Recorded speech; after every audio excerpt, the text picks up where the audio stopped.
Today's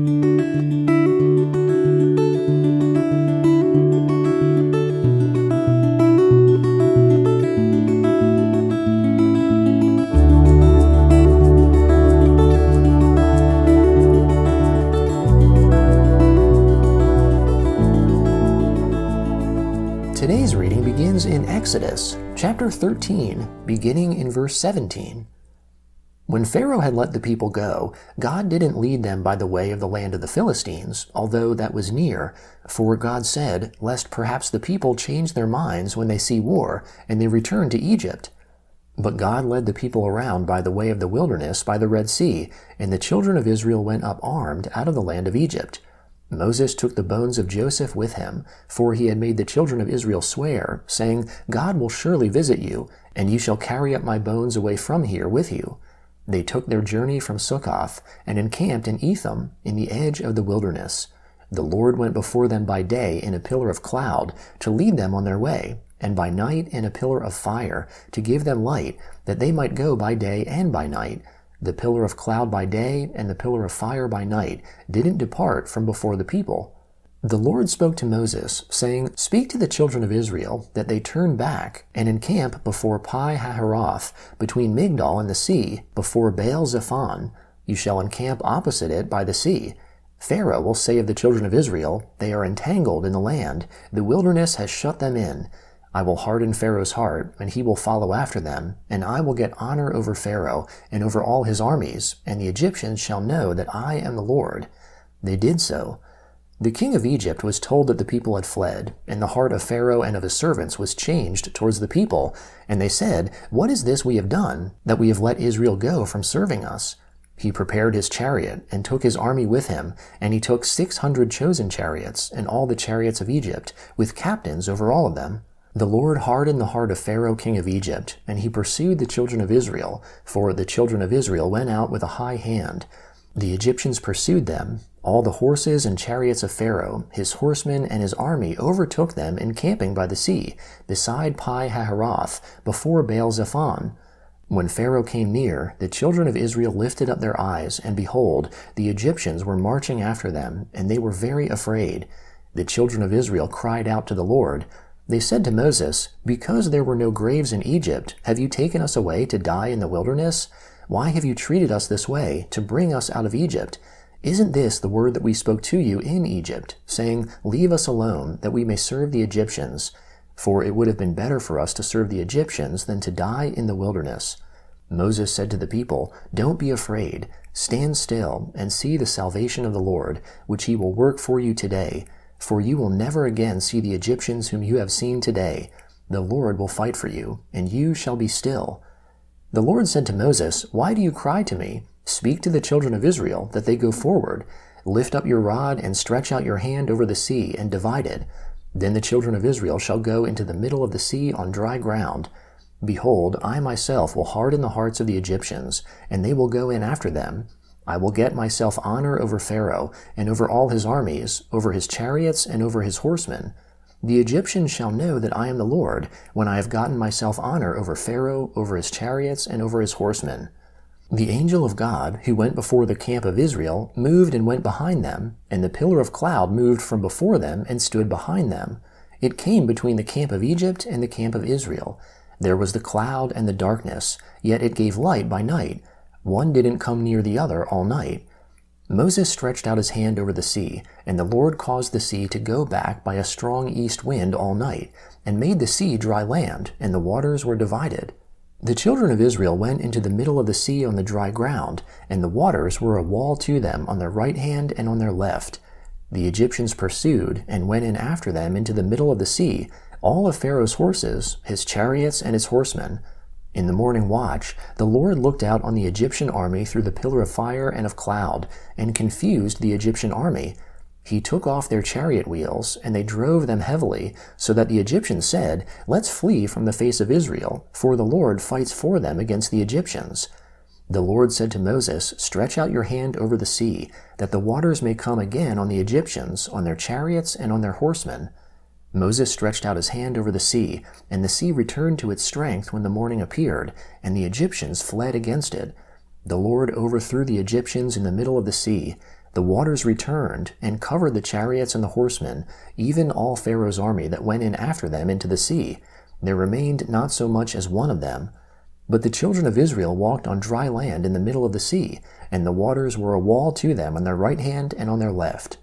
Thus the Lord saved Israel that day out of the hand of the Egyptians, and Israel saw the Egyptians dead on the seashore. Israel saw the great work which the Lord did to the Egyptians, and the people feared the Lord, and they believed in the Lord and in his servant Moses. Then Moses and the children of Israel sang this song to the Lord, and said, I will sing to the Lord, for he has triumphed gloriously. He has thrown the horse and his rider into the sea. The Lord is my strength and song. He has become my salvation. This is my God, and I will praise him, my father's God, and I will exalt him. The Lord is a man of war. The Lord is his name.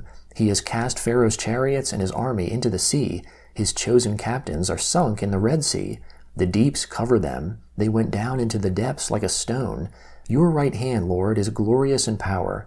Your right hand, Lord, dashes the enemy in pieces. In the greatness of your excellency, you overthrow those who rise up against you. You send out your wrath. It consumes them as stubble. With the blast of your nostrils, the waters were piled up. The floods stood upright as a heap. The deeps were congealed in the heart of the sea.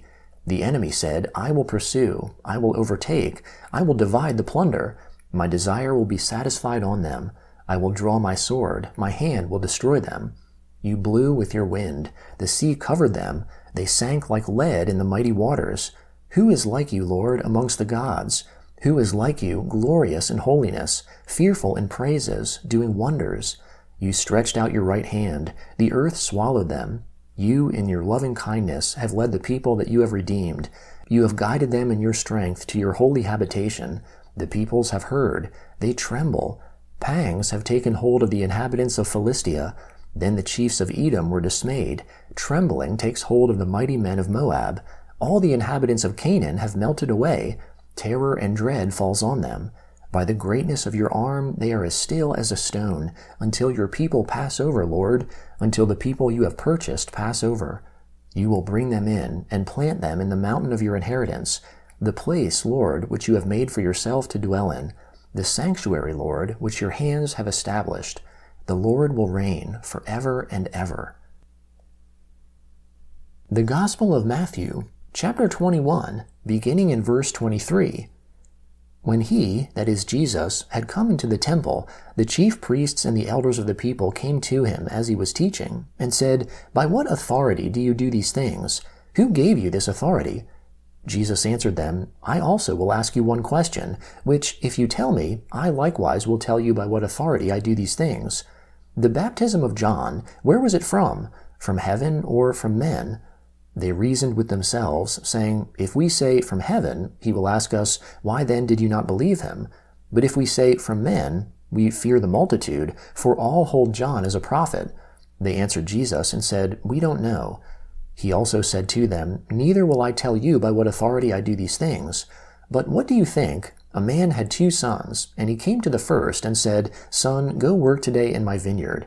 He answered, I will not. But afterward he changed his mind and went.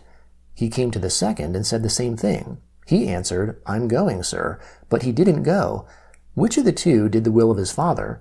They said to him, The first. Jesus said to them, Most certainly I tell you that the tax collectors and the prostitutes are entering into God's kingdom before you.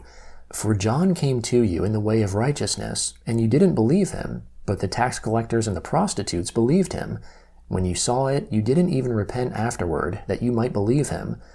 Hear another parable. There was a man who was a master of a household who planted a vineyard, set a hedge about it, dug a winepress in it, built a tower, leased it out to farmers, and went into another country. When the season for the fruit came near, he sent his servants to the farmers to receive his fruit. The farmers took his servants, beat one, killed another, and stoned another. Again he sent other servants more than the first, and they treated them the same way.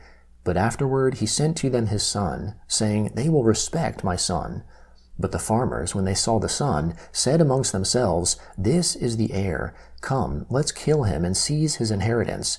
So they took him and threw him out of the vineyard, then killed him. When therefore the Lord of the vineyard comes, what will he do to those farmers?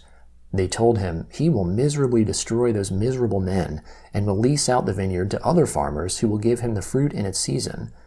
Jesus said to them, "Did you never read in the Scriptures, the stone which the builders rejected was made the head of the corner?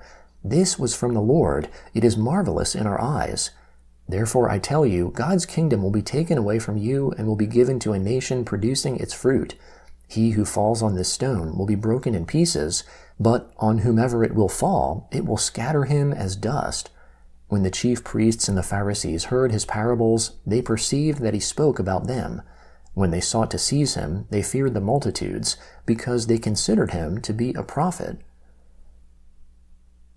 Psalm 26, beginning in verse 1. Judge me, Lord, for I have walked in my integrity. I have trusted also in the Lord, without wavering.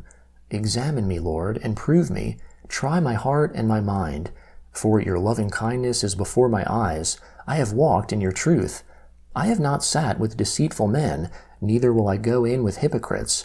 I hate the assembly of evildoers, and will not sit with the wicked. I will wash my hands in innocence. So I will go about your altar, Lord, that I may make the voice of thanksgiving to be heard, and tell of all your wondrous deeds. Lord, I love the habitation of your house, the place where your glory dwells. Don't gather my soul with sinners, nor my life with bloodthirsty men, in whose hands is wickedness. Their right hand is full of bribes.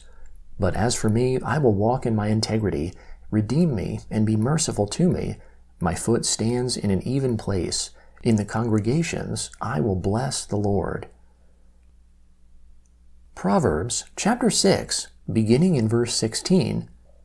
There are 6 things which the Lord hates, yes, 7 which are an abomination to him: arrogant eyes, a lying tongue, hands that shed innocent blood, a heart that devises wicked schemes, feet that are swift in running to mischief, a false witness who utters lies, and he who sows discord amongst brothers.